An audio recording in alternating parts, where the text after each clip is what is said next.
Thank you very much for all coming. I know there's lots of other panels on today, not Yoko Ono, but still some very good things, so it's nice to see everybody here.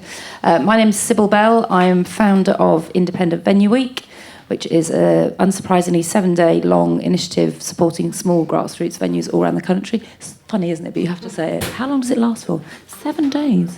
I'm also a trustee of the Music Venue Trust, who set up... Mark was setting up the Music Venue Trust at the same time as I was setting up Independent Venue Week, unbeknownst to each other. So we obviously felt there was something in the ether that made sense for us to be championing small venues.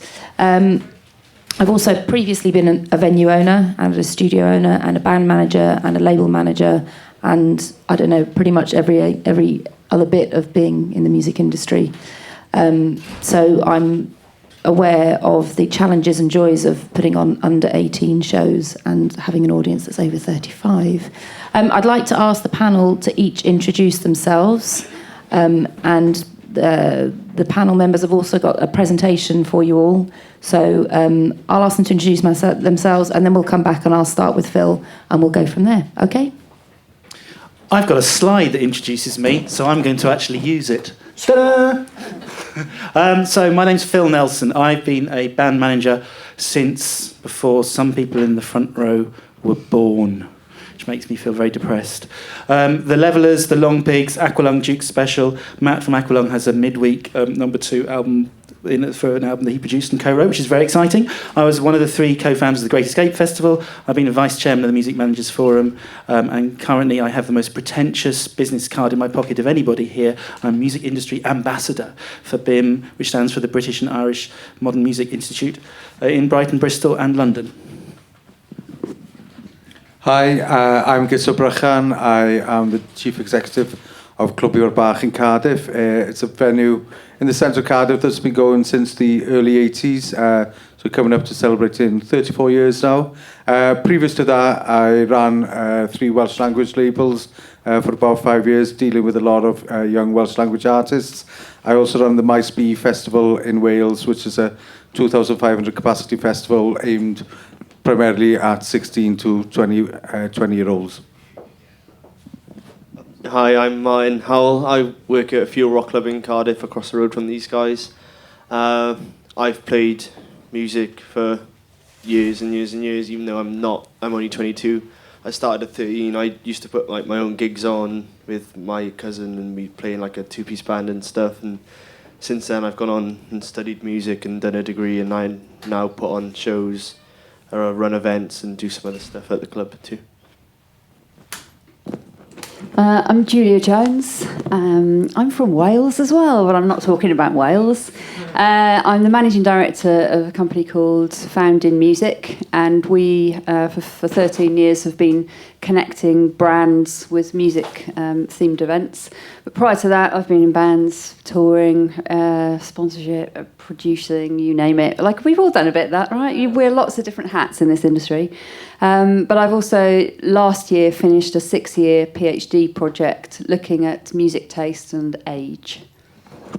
Okay, thank you, everybody, for the introductions. I just wanted to do a taste of who was in the room. Is there anybody that used to regularly go to gigs when they were 18 and under? Please raise your hand. Oh, my God. Okay, great. That's quite a lot. Anybody over 35 that still goes to gigs? Come on, Phil, we need to do this. Excellent, okay.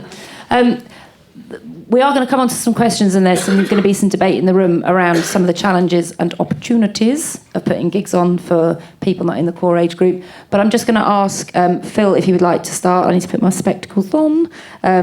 Phil's going to talk about approaches to underage gig problems. Over to you. Thank you. So one of the great things about Mark and Bev, who run this day, is that they don't mess around. They tell you exactly what it is that they want you to deal with. So the problem of providing gigs for younger people, underage people. The problem is very few venues in Brighton, which is where I live, so I'm going to concentrate on Brighton, but I'm sure it's symptomatic of everywhere else, will allow under 18-year-olds into the venue for various different reasons. Either it's after a set time, Promoters get charged extra, and if they're not going to make money on the bar and have to pay more, then why are they going to bother? Or 14 to 17-year-olds have to be accompanied by an adult, which again might put you off if you want to be cool and go to a show.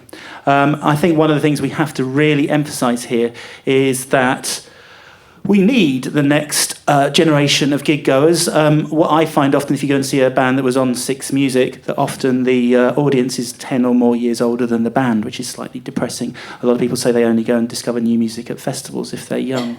And the important thing for youngsters, it seems to me, is that the gig is considered cool. And I think those people who are responsible for these gigs don't always understand this, that a gig at a local community centre where the parents have to attend isn't necessarily going to be very cool, especially if it's in a church with sandwiches available or whatever. So just providing some great music in the wrong context or at the wrong time of day isn't going to solve the problem. And obviously the problems are around licensing rules, and we can see there that the protection of children from harm is a licensing law which supposedly gets in the way of what's going on here. So in Brighton, with my BIMM hat on, I had a bunch of third-year music business dissertation students to actually look at mapping Brighton as a music city, looking at all the different roles so we could actually paint a picture of what the local music industry looked like. And this is something that I'm hoping to help roll out around the country so that we really do have a way of looking at local music scenes and seeing how we can help them and so on and so forth. And we're starting with Brighton. So we're forming currently a Brighton music officer with two really bright recent graduates to actually help out both creatively and economically the local music scene. And this will come round to underage concerts in a minute, I promise. So when we looked at how you might drill down into a music city, we looked at three different areas. And one of those areas is music education, which kind of is going to be relevant to under 18-year-olds. One of these areas is the live music industry, which is obviously relevant to this panel. And the third one today, maybe less relevant, is the music creation industry, recording music, releasing music, and so on and so forth. So we're in the process of actually forming this office, and the idea is that these two individuals will do a bunch of things for the local community, keeping an up-to-date database of the Brighton music industry and a website to support it, so you can see the gaps. For example, the idea that a music lawyer might move down to Brighton and work with the only one that's there. Provide weekly email of local music industry news, attract new businesses to the city, I think, provide information and help regarding things like education, internships and training and grants.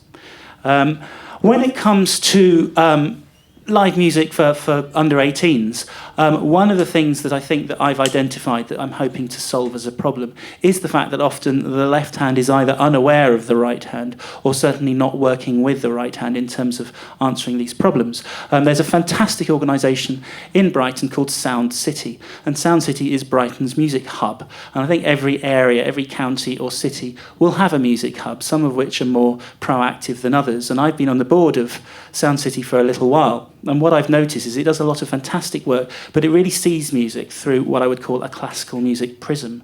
The people on the board are often the music teachers in schools or headmasters in schools, or from Glyndebourne, which is obviously local to Brighton.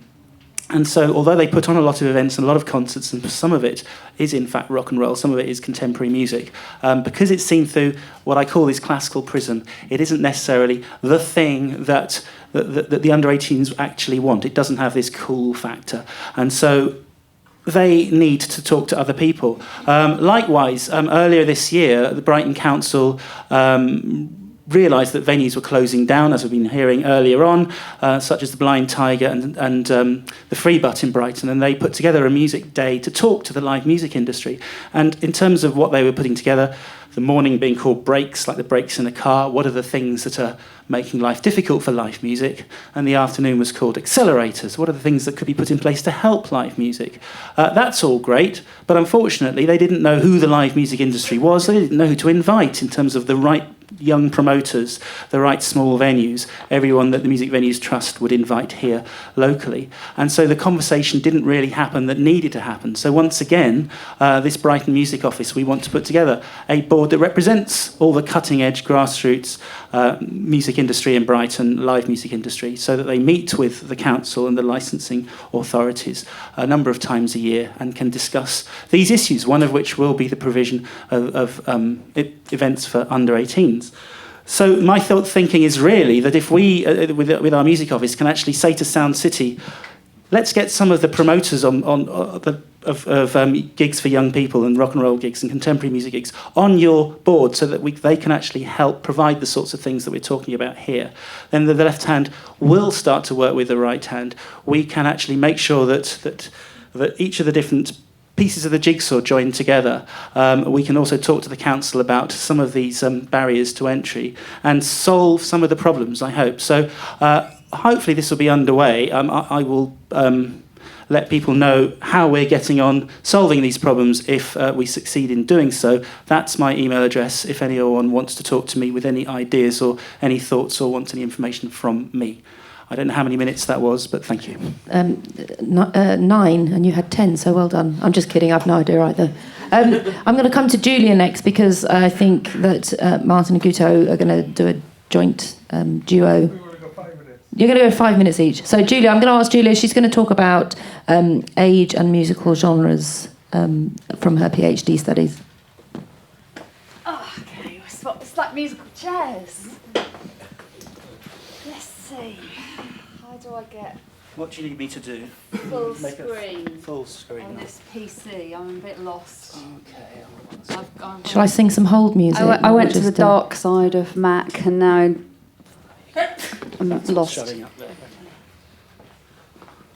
And those arrows. So, how many people have been to... I'm just going to sit up here because I can't see you.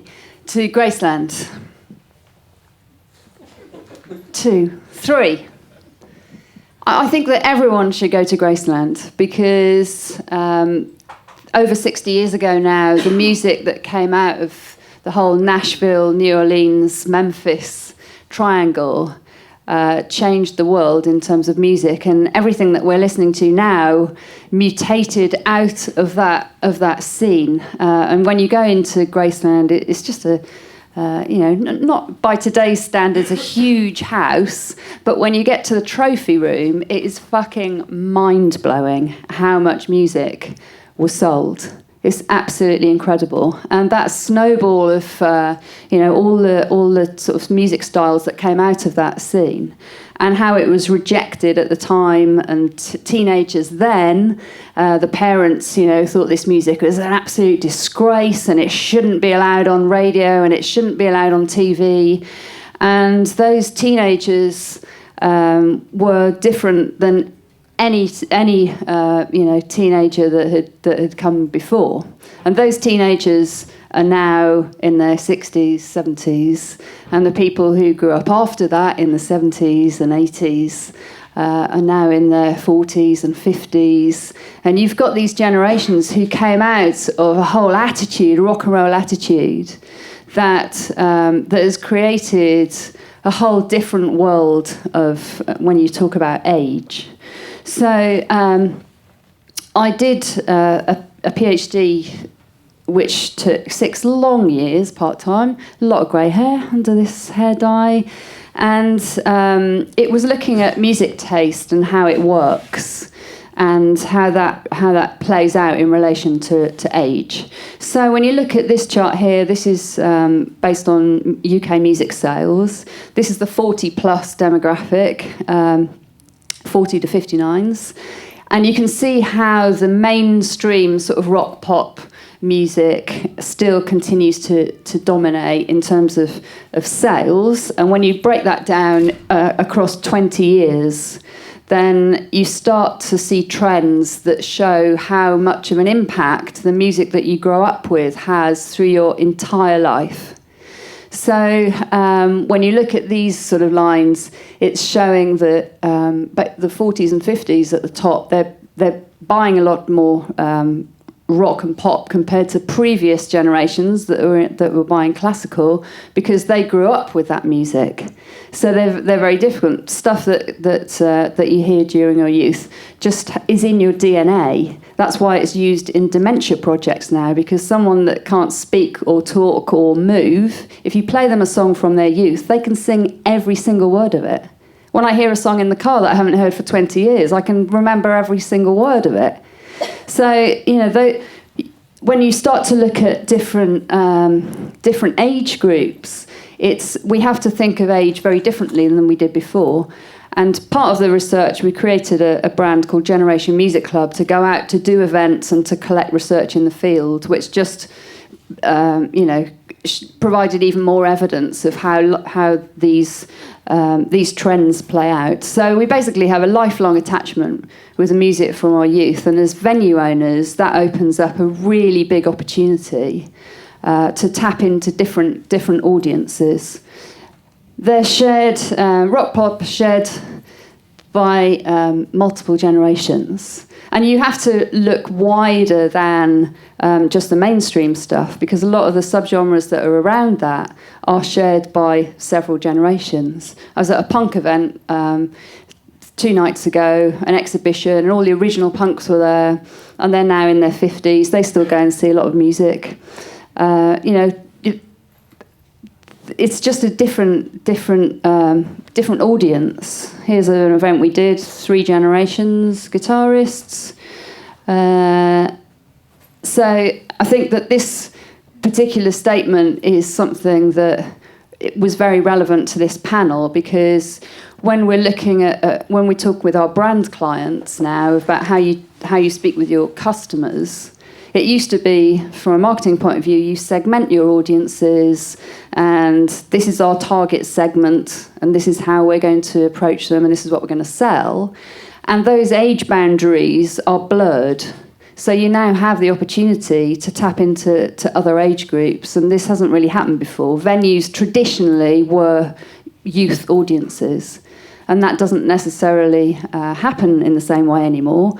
And also, your original youth audiences are now 35 plus and have got disposable income and a lifelong taste for music, and they still spend money on music. So the 35 plus audience offers a lot of business opportunities for venues. So I don't know how many minutes that was, but that's me. You've had 6 minutes 32 seconds. I'm just kidding. I don't know. If you're happy, that's good. We've got Guto from Clwb Ifor Bach and Martyn from Fuel. They are literally over the road from each other, or over the pedestrian road. You could throw peas at each other and they would hit, wouldn't they? Who here in the room has been to Cardiff for music? Who's been to either Clwb or Fuel? If you haven't been, then you must go. Next time you're in Cardiff, make a point of staying, because both clubs are absolutely superb. During Independent Venue Week, in fact, Clwb was one of our year 1 venues. It was the only venue in Wales, but I think Fuel is now very much part of the week as well. Or I think we're looking to get involved in January now. Yeah, I think you've normally done free events, haven't you? We don't do free events. I think the after party was in Fuel last year. Was it? Good stuff. So perhaps you can just give us perspective, you two, from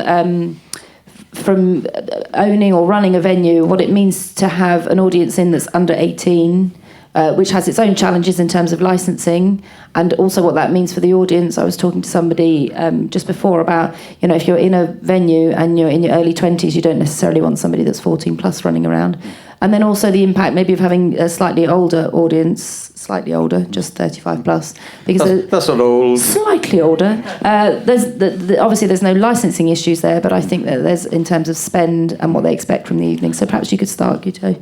Well, in terms of under 18s, in a sense, if you wait till 18 to let them come to watch live gigs, you've lost them. Yeah. People make their formative decisions in their teenage years. And we found this with the festival that we do in Wales as well. You need to be able to give the experiences for people in their teenage years, and that's something that will carry on then throughout their life.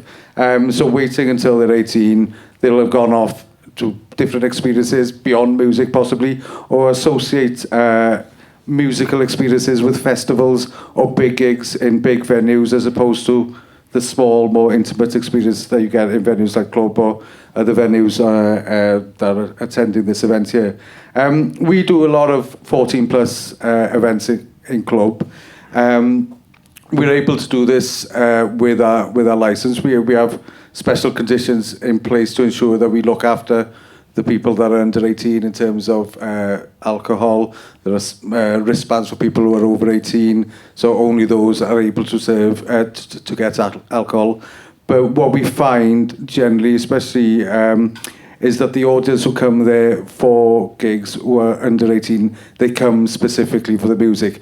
We often have people camped outside the building 12 o'clock in the afternoon waiting for the band to turn up. The band's not there for another 5 hours, but they're there at 12. They're ordering pizzas.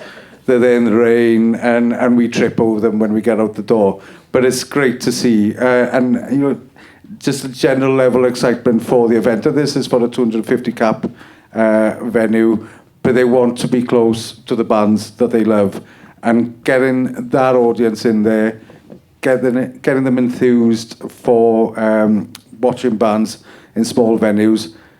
Although we might not necessarily do well on the bar with it, we know we're investing in our future as well. Because when they turn 18, we want them to be coming back to the club for other events that are on there, maybe the club nights that we have on there, and we want their formative musical experiences to be associated with our venue, and for that to be something that they carry on through their gig-going lives. I was just going to say, it's quite interesting. I used to own a venue, and I know that the markup on non-alcoholic drinks can very often be much higher than those of alcoholic drinks. So is the hit on the bar spend, is it noticeable? Are they just not drinking as much? Well, if it's purely a teenage audience, they're not there to drink. They want to spend their money on T-shirts and stuff from the merch stall. We had 2 events before Christmas, one organised by a kid from a local school, sold out, 200 quid on the bar. Another one organised by a national promoter, sold out, 200 quid on the bar. So for us, we had to put on extra security because of the duty of care element as well for the audience. But we're happy to have a certain amount of those kind of gigs throughout the year, because we know we want them to come to club. We want them to associate going out, watching bands, going to clubs with our venue. Generally, when we do 14-plus shows, there's more of a mix of an audience. Sometimes it could be 30-70 with 70% over 18. Sometimes the other way around. We generally don't find too many issues in terms of the older audience not wanting to mix with a younger crowd. They all want to be there to watch the band, and they're all there to watch the band. We did have an issue a couple of weeks ago where we had a gig organised by someone from a local school, sold out again. But we also had another proper gig, I shouldn't say that, but a grown-up gig downstairs. Out loud. And this audience, the audience for the gig upstairs wasn't particularly there for the bands. They were there for the social experience, and that did cause some issues. But generally, those could be few and far between. We like seeing a young audience come to the gig. We do a lot of our promoting on social media. They're a lot more engaged in terms of the audience as well. They engage with what we do on social media, and it's a great way of getting people enthused and getting them interested in going to venues, because you want them to be having that experience. I think that's not only very fair, but also really important to get young people. You know, you hear Steve Lamacq this morning talking on the main stage saying he started going to gigs at 13, and that's kind of it. People don't start enjoying music when they get to 18. They enjoy it much younger, and if we don't give them a place to go, then they won't keep going, will they? Martin, do you want to share your experiences? Very much the same, which was probably going to be a running theme through the whole thing today, is that, yeah, you need the next generation, or they're never going to get to the point where they're drinking in your venue.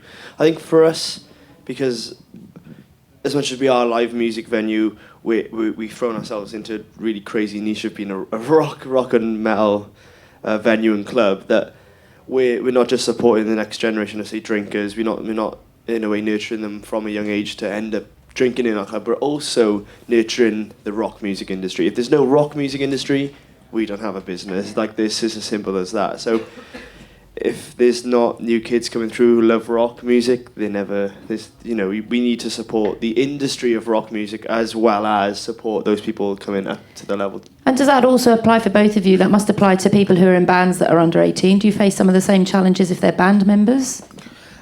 It can be difficult. We generally have a rule where we'll do most of the gigs midweek as 14 plus, but the ones on the weekend have to be 18 plus because they can stay for the club night. And the way our licence works is we're allowed to have people under 18 there up until about 11, 12 o'clock, but after that, we're not.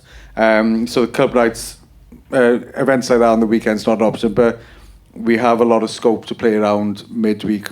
Because we're a 3-floor venue, we're able to put gigs on 2 different floors. And we can have bands then that are under 18 playing as well. Because, again, it's not just the audience who need to have the experience, it's the people who want to be in bands as well. And again, if you wait till they're 18, we've lost them. It's just too late. They've made their decisions about what interests they want to get involved in their lives, and it's a lot harder to get them interested in what you're doing then. Catch them when they're 14, 15, 16, you got them for life. But I think that the challenge, which has become a problem, which Mark touched upon upstairs this morning, is the fact that when it's your formative gig experience, obviously the band is exciting, the waiting outside, the anticipation is exciting, but if the venue's falling apart, the PA doesn't work, the toilets stink, and everything else about it is really rather unpleasant, it might be this formative experience is one that you don't want to repeat. And I think we have this problem that obviously the branding, moving away from calling it the toilet circuit to calling it the grassroots music circuit is obviously a very important thing, but branding is one thing, but the actual experience is another one. And all this fantastic money that we hear that's put into the circuits in France and elsewhere is more likely to make the experience a better one. And we're not after something that's utterly sanitised and looks like an art centre and is very dull, but at the same time the band's got to sound great. I think you in a way have an obligation as the venue in that case as well. Just like I said, you have an obligation to sadly sometimes often lose money on putting kids on and letting them run gigs, and then they turn around and they haven't got a hire fee today, and they've maybe got it next week, or they've maybe not got it at all. And I've been there, when I was first, I was like 13, 14, trying to put gigs on and not having a clue. But if you ever need to start somewhere, you need to give that opportunity. But yeah, I think the obligation is a big one. I think, and that spreads over onto things like your equipment and your PA and your lighting. Like we started off as a floor venue with a vocal PA because we wanted to put music on, and then Rob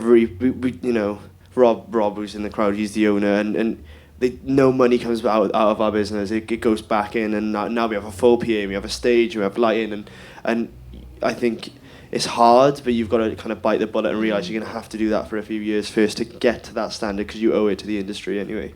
There's just one more thing I kind of want to touch on, because I know there's somebody here from Islington Council, and then I just want to move to the other end of the age spectrum. But, as far as I can see, nobody goes to a gig to get really drunk, and they certainly don't go to fight. But what you will see is people drinking and people moshing, and even in the mosh pit, people help each other up. So what's your experience of dealing with the council? One of the things that I think we could perhaps try and persuade people who are making these licensing and planning decisions to go to more gigs to see quite how unviolent and how drunk they are. What's your experience of dealing with the council when it comes to getting your licence for 14 plus shows? We're lucky in a sense we've been around for so long. We pre-exist the changes to the Live Music Act, so all our conditions kind of moved across. Yeah. So there's not been too many new additions to our licence over the past few years, and we are a club and a venue that's in a part of Cardiff that generally has no issues on the weekend. There's other areas in Cardiff where there's a lot of issues in terms of alcohol abuse and just general drunk behaviour. We're the kind of safe haven around the corner, so we generally don't come to the council's notice because we don't cause any problems. We police these events very clearly. We have regular staffing meetings to go through all our shows to work out what level of risk assessment we need to do for each show, what kind of provision we need to do in terms of duty of care, and we generally want to make sure that we look after our audience. And for you, Martin, because you're saying you're obviously more focused on rock and metal, and for some people in the council who believe that that's, a slightly more dangerous genre and attracts more trouble, it's a big education process. How have you found the process? Again, I think because there are so many other places causing so much more trouble that we don't. We honestly we don't really. I'm not sure that's the. I know I get that it's the benchmark for you selling Cardiff. No, not No, but the just- Cardiff. No, not the Cardiff's bad, but because we are an independent business and we are so small, you have these big clubs that are having issues. You know, like they have got. Are they live music venues or more They're not. nightclubs? They're not. They're more So, nightclubs yeah, and bars. yeah. So again, this comes back to people don't go to live music to get absolutely smashed and to fight. So I think there is something more that we can collectively do. Niall, do you mind being put on the spot a little bit? If you're dealing with venues in Islington that want to put on a 14+ show, what's the general viewpoint that's taken? I think the moment I've been through all of our licences to check the age conditions, and effectively I've got sign-off to change if anyone wants to change their licence, we will let them put a minor variation. I haven't actually told everyone. There's at least one Islington venue in here, I think. I think sure there's Is it a minor variation? No, I've got sign-off. It's that we're going to try to get someone just to develop a very simple policy from one of the more experienced venues, and then we'll roll it out across everyone. The police licensing, me, the councillors, we're happy to change anyone's licence by minor variation, so they can have 14+ shows. And So this has obviously come about because obviously you have the issue with alcohol and youngsters, but which is a big consideration. But there's also the whole premise that are they going to be safe? Is it beyond just the alcohol? I've kind of I've worked with the education department, and I think the idea is that there's enough problems with youth crime and everything in London, is that there is no way that kids in venues watching live music can be anything other than a positive thing. It's that there's problems with kids on the street and knife crime, and it's like there is no. Has that been a difficult selling, or is it just? No, I just basically the thing about it is what I was trying to do is the London paper on trying to implement the measures that were in the Music Task Force in the document, and it was about increasing audience profile, and it's like, well, actually maybe making it easier for them to all age areas. Although I have approached some of the venues and they categorically don't want to do them, and they don't even want to do anything under 18. They're basically 18+, so it's just too much hassle. The 16+ shows. But that's interesting. Why is that? Why does the venue sit? And I know there's somebody here that runs the venue as well that feels that that's the situation. Yeah. Well, they think that it costs too much. They don't send the bar. I think it's more, to be honest with you, it's more the 16+ shows where it's the 16 and 17-year-olds than the 14, 15-year-olds. That it's potential that because they want to drink, they'll go and buy from the off license. So they'll come in preloaded, and then they'll cause. Where I don't think the 14, 15-year-olds are actually the shows aren't necessarily the problems, but obviously they're not necessarily making money on them in that sense. So I think 14, 15 is an easy sell. The 16, 17-year-olds are the ones that possibly are more hassle for the venues. We'll come back to questions. I'm interested to know. My name's Nick Parker. I run a community centre, but it's a live music facility in Brighton as well, called the Synergy Centre. And we've had tremendous issues around underage stuff, so I know quite a bit about this. And it would be really, really interesting to have a representative from police licensing, because councils are often very supportive, whereas the police have taken a very, very different stance on control measures and the enforcement of control measures. So it would be useful to have a police opinion on that, because they really don't want it done. Yeah, I talk to everyone all the time. And also, the other thing on that is, I would also be interested to know. We've talked a lot. I've heard a lot today about licensing acts and all this kind of stuff, and that's all. It just is what it is. But 9 times out of 10, the problem that you have is the enforcement of these policies, because the councillors are often sort of ward councillors that are just serving a short period of time on a licensing panel. They've got no professional competency, and they've certainly got no legal competency. Yet they're making important decisions. So what they generally tend to do is they generally tend to defer to the police. Obviously, they have sort of, very close working relationships. I think that's a big underlying problem that nobody in their right minds would go into politics these days and see how politicians behave. Our thing is that we've done it with the police as a joint thing. Yeah. The police licensing are happy, they're supporting. Okay. So it's working in Islington. Maybe that can be rolled out. I think that's the other thing. Well, that helps, doesn't it? Yeah. Okay. So part of the reason why we do a lot of the 14+ shows midweek is again to do with the alcohol. Is you're much less likely to want to go out for a big night out on a Monday night, you're much more likely to go and watch the band. Even the older audience might only be there and have a pint or two because they got work the following morning. So Monday to Thursday, it's a lot easier sell, if you sell in a sense, doing that kind of show midweek because people aren't quite as interested in getting battered. It's as if I've primed you to move on to the next sections. I don't want to just focus on the sort of 14 plus, but I think it is interesting some of the points that you raised, Julia, as well, for those of us that have only just turned 35 or over, to have a look at what it's like as an experience as an older gig goer in terms of the kind of music that you want to listen to. Are those bands playing? A lot of the heritage bands that the over 35s are listening to are going straight into big stadium shows. What they expect from a venue in terms of, you know, the smartness of the venue, the cleanliness, how it smells. Now that people aren't smoking, it doesn't smell of smoke, but it does smell of piss, which isn't very nice. So what issues are being addressed for a slightly older audience who want to go to gigs but love the kind of romance of going to a gig but don't necessarily want to feel like they're hanging out in a grotty venue? Yeah, I mean, it's, what we were saying earlier is your tastes are formed in early teenage, through school. That's where you're really getting your experiences that last a lifetime. And so it's interesting to hear that, if their experiences involve dirty toilets and everything, it's like that was my entire experiences growing up, and tens of millions of people who grew up through crappy sound systems and everything else, and that was a part of it. So does this mean that the new generation of 14-year-olds are now spoilt and want the it's a different culture? Because the over 35s, when you're saying about the Heritage Acts, that they are going to see the Heritage Acts, but because the new styles are repeating, the basic format of that music hasn't changed in decades.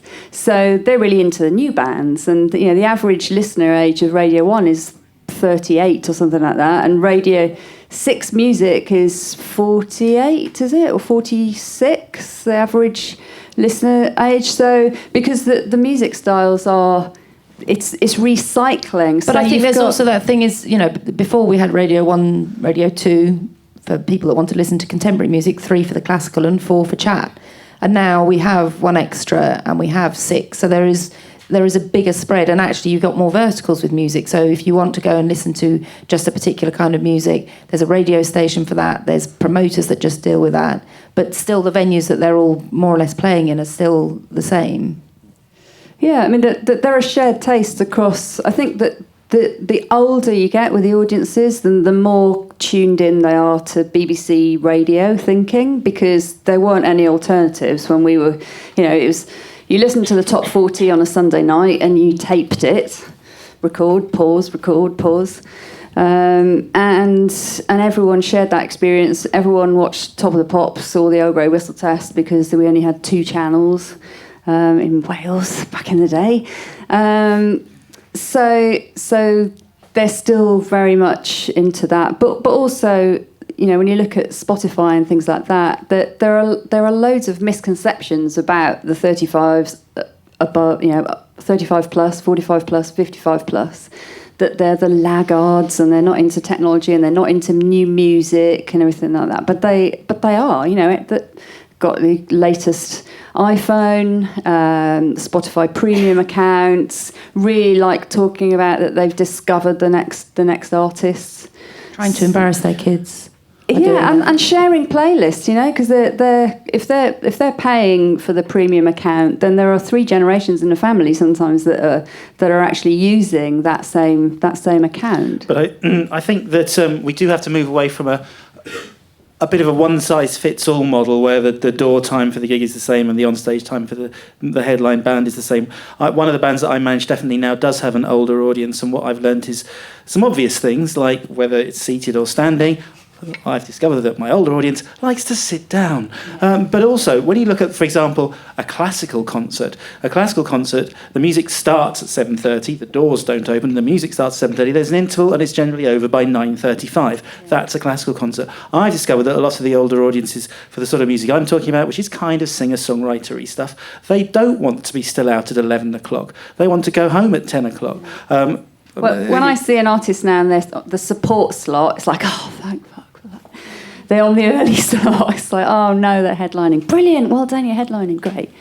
But that's the 11 o'clock slot. Whereas I think that's the problem with the older generation is that the older generation is what they are. The older generation. I find the older generation now are at the point where it's like I'm a minority in this room right now, but you're a minority on the panel.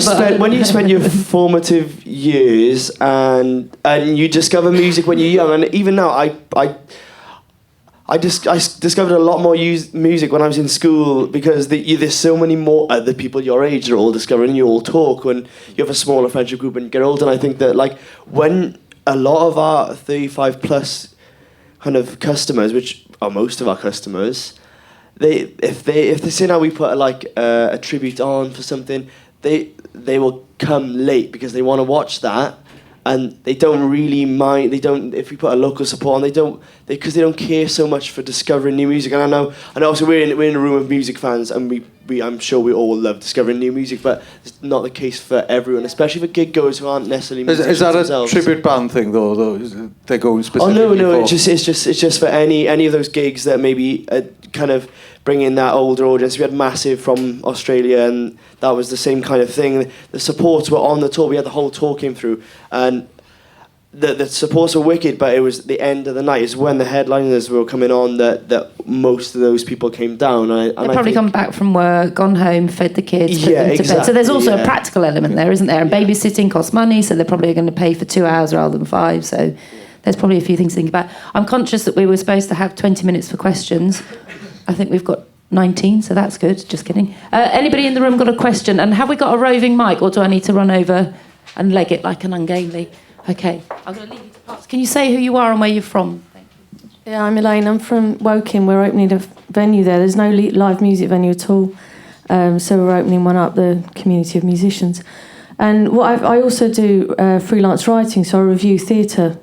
And a lot of I noticed is that a lot of older people, and I'm talking about 60 plus, not 45 plus, they'll go to the theatre shows to see heritage bands and so on and so forth. They like that kind of thing. We've got a challenge to get that back in. And also some other musicians, friends of mine, who we've all brought up kids up loving live music. We kind of think it might be our fault that they're not going to venues, because where we would sneak out, they don't have to, because they love, we're all trying to encourage them. So my kids, where I'm trying to get them to go to small places, they're going, I'm going to the academy. And I'm going, you're 14. So they kind of want to jump. Like you said, we had to do that. I've had to lower myself over toilets with rat traps around the bottom, They kind of... Tell them they can't go, and then they'll try and... No, they've got to come to mine now. I don't know. But yeah, so I wonder sometimes if it's older music fans' fault that we kind of so enthusiastic that we've brought them up to skip that stage. There's no rebellion. It's a problem we have with our venue because we've been around for so long. A lot of the parents of the kids that are going there now went there back in the 80s. There's nothing worse than your parent going, oh, go to Clwb, it's a great venue. Instant turn off. Yeah. Tell them not to go, and then they'll want to go because you told them not to. It's probably the clearest thing. There was another question just along here. Just a point about the police issue. I mean, and as the guy said, we're quite fortunate in Cardiff because our street is it's like Diagon Alley in Harry Potter. It's a little street off. It's there's another street 10 metres away that is a different world. St Mary Street, it's like the Hen and Stag Party, capital of Wales. It's mental. But I had a conversation with police years ago about underage events or 40 plus events, and their argument was we don't like them because the kids get like mugged on the way home, or so rather than address that issue, they would stop the kids having fun. So rather than address the crime and disorder, they stop the kids going out. Yeah, so rather than help look after the victims, it was solid. They can't do anything. So yeah, that's one issue. But generally, the police are great, as Guto and Martyn said. We're quite lucky. We don't have much trouble, so we're good.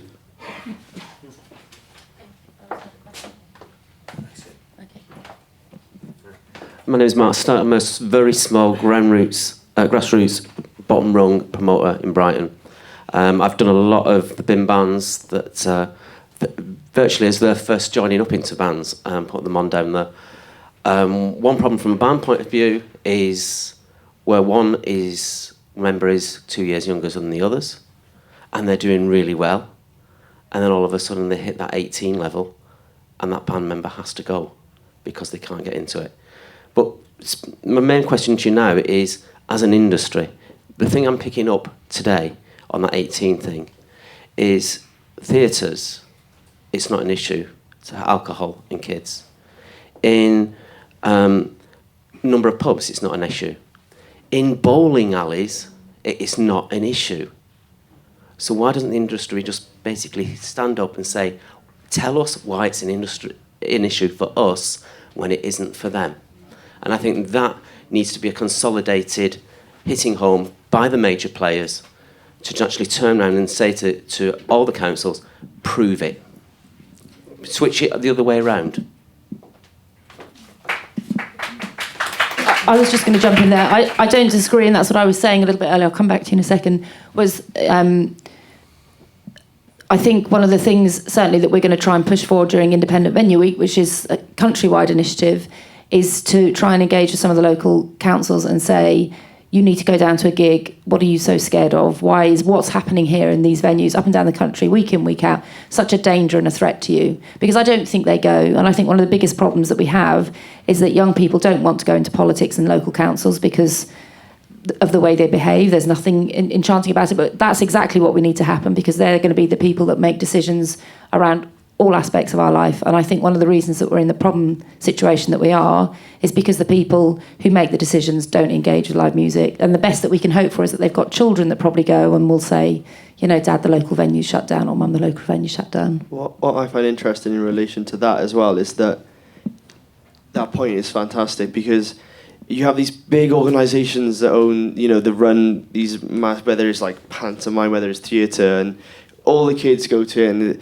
these big companies, and it's harder to keep a track on everyone's security in a big place like that than it is on a smaller level. Like, we're an independent business who we run a rock club and we put live music on because we love it and we care about it. Those kids are safer in a venue where the owner is like there at all times. There's like 5-6 staff members. They're safer there because we care.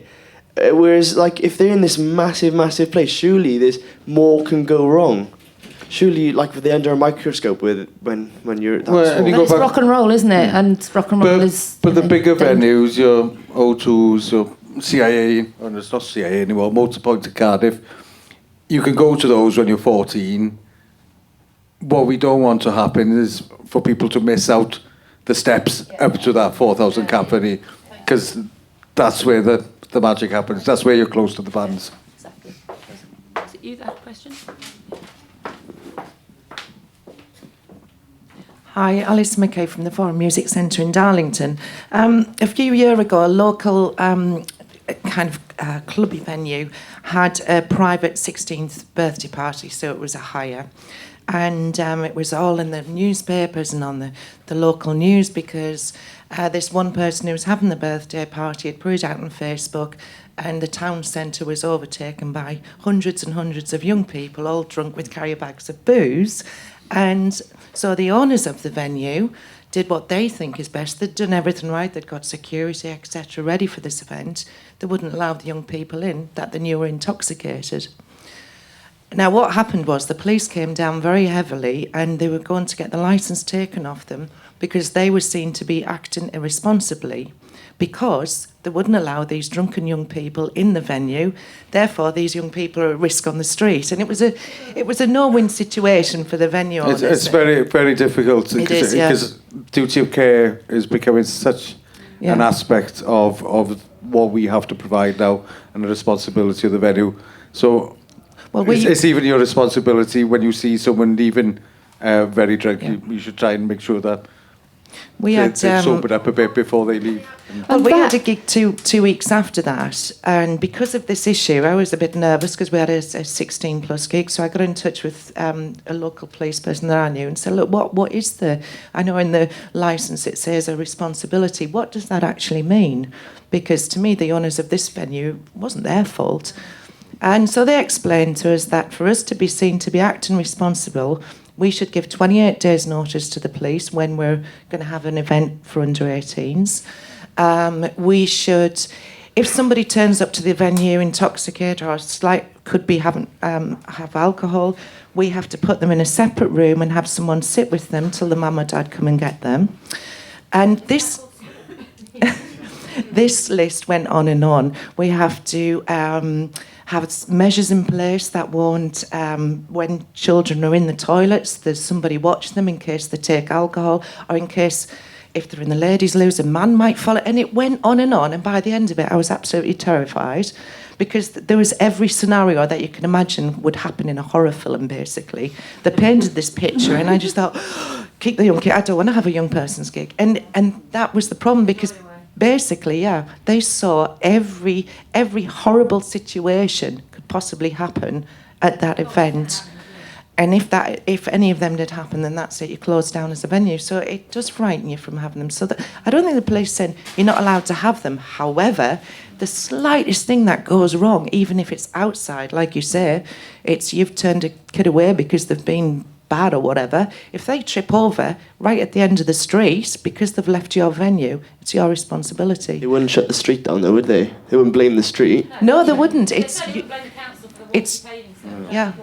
If they go in a taxi and the taxi driver attacked them or something, it's your fault because they've come from your venue. But again, it comes to lack of awareness of what we're trying to do. It's the decision makers that haven't really got a clue, isn't it? I think it comes down to the councillors and the licensed people. I mean, can I just say something about one of our clients, the National Union of Students? We're just doing a piece of work with them at the moment, and what we're talking about, the experiences between the age of 14 and 18 are really starting to become visible in the 18-plus student world. The NUS have got 7 million student members in the UK, 650 student unions, and so they are usually the cheapest bar in the city and on campus, and they are noticing big changes in the culture of students, of how they drink. They stay at home or in the halls of residence, they're going to the shop, they're buying booze, drinking it there, then coming to the venue late, if at all. And that, being so sort of, restrictive between the age of 14 and 18 is just encouraging going to the shop, buying the booze, going somewhere else and drinking it. It's, and these trends are really visible right now in the 18-plus age group. There's another question here. We had exactly the same problem. My name's Charlotte. I'm from OEM Music Centre in Belfast, and in Belfast we had the exact same issue. There was a concert at the Odyssey, and it was sold out, and it was full of 14-year-olds, and it was all over the news the next day. They were all puking everywhere. They were all out of their heads. There were 25 ambulances, and the council and the police cracked down immediately, to the point that I think that maybe OEM might be the only place left that's running underage gigs. We have a project where we mentor young people to run their own gigs, so we stay as far into the background as possible, because if they see me, they just go, this place isn't cool, so I hide. But we mentor them, they run their own gigs. We have their own struggles with getting kids through the door, because it's back to the danger thing. They want a bit of danger as well, and you're kind of struggling with all of these rules, but you have to follow them, so it's, how do you get the balance? And just very quickly, we also take older people very seriously where we work, and we have an over 50s project, and I have to say the grey pound on the bar, disposable income, and we've had some of our biggest nights with blues and maritime guys in their 60s and 70s, absolutely going for it, I think that when you think about the marketing plan for a venue, we had this conversation last year at Venues Day. It's not necessarily about, right, how do we get 45-year-olds and 14-year-olds to hang out together, and it's, as a business, it's right, what can I program in this slot for that audience, so that I've got a revenue stream from this, I've got a revenue stream from that. And a lot of the venues were noticing that they weren't promoting to the older age groups, but the older age groups were just coming anyway. So we were saying, if you did promote to them and specific, especially we were talking about the retired population as well, of different times of day, of the amount of the events that they were running, and also thinking about how to maximise your venue in terms of what you could put on there in a different way, because back when I went to a venue, there's no way that anything like that would ever have happened. But now you've got loads of 60-year-olds who are still really into music. And like a pint. And love a bloody pint. Drink like fish. Fell in vol. When we ran Independent Venue Week, this year, we had just shy of 40,000 people through the door across the whole 7 days, and we try and gather as much information and data from the venues that we can. And we managed to capture data on about a third of the audience. Chloe's going to look at me now because she gave me these stats yesterday and said to me all day, "Can you remember this? Can you remember this?" We had 43% of gig goers came through the door were either under 18 or over 35. So 6% were under 18, which I think overall is not bad. And the other 38% were over 35, which I guess doesn't come as too much of a shock given what you're saying, because the music's been around for longer. But I guess a goal for us would be to try and up that ante from 6 to maybe 12 or 15% underage gigs. I can't say who they are at the moment, but the ambassador for this year's Independent Venue Week has already been in touch to say, are we doing any 14 plus shows? And they're very keen for it to happen. Again, it comes down to resource. From all the things you've heard here today, there's issues around licensing and policing, and whether the promoters and the venues are cut out to do it. There's a willingness. There's just sometimes a practical restraint, I think. Are there any more questions from the floor? Because if not, I'm conscious of time, and I just want to get the panellists to wrap up with one thing for us each to take away. Anybody else? Okay, can we start with you, Julia, perhaps, if you'd like to just give us one thing to think about? Yeah. Thank you very much. I would just encourage people to think broader about who, understand the population in your town and city. Because I'm based in Folkestone, and it's skewed towards the retired population down on the south coast. We've got above national average. So when I'm talking to the venues there, it's like, know who's in your city. Is it a very high student population? Are there a lot of 40s or 50s? And then think about how, from a business point of view, you can tap into all of those different audiences and sell beer. Yeah, I'd agree with that, actually. And it's not just your age group, it's your genres as well. And one of the challenges has always been for us in Clwb is we've got 3 floors. We're able to put bands on 2 of those floors. So to make the place work, we have to target different audiences, different age ranges throughout the week, because there's no point just targeting the same group, because they're not going to come out all the time. They haven't got the money for it or the liver. So look at what works, and work with other promoters as well. And we program a lot of stuff ourselves, but we also work with a lot of local promoters and some national or regional promoters to put on events in Clwb. There's a crew from Bristol who specialise in punk shows. They do a lot of them in Clwb. They're great bar spend. They're a bit slow getting off the stage at the end of the night, but it's a great gig. So look out and see what's out there. Martin? I think it's just about being open-minded and taking chances. We're all taking a chance anyway by being in the music industry. But I think that 6 14+ shows, even if they're all on a Saturday, it's not going to destroy your business, but it is going to give people a chance. And I know I'm young and I can, but at the same time, I just think that I wouldn't be here sitting on this panel today if I wasn't given a chance by, say, like Barfly that we used to have in Cardiff when I was like 13, 14. And I think, you don't have to do loads, but a little bit, and it'll all add up.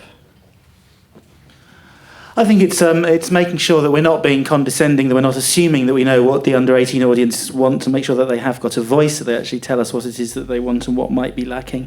I think, as I mentioned with my slides, it's talking to some of the schools' organisations that might actually help us subsidise where there's a black hole in terms of funding, making sure the left hand knows what the right hand's doing, and that we're actually having a properly holistic approach. Brilliant. I'd like everyone to just show your appreciation for the panellists, and thank you all very much for coming this afternoon, for Julia, Guto, Martin and Phil. Thank you very much.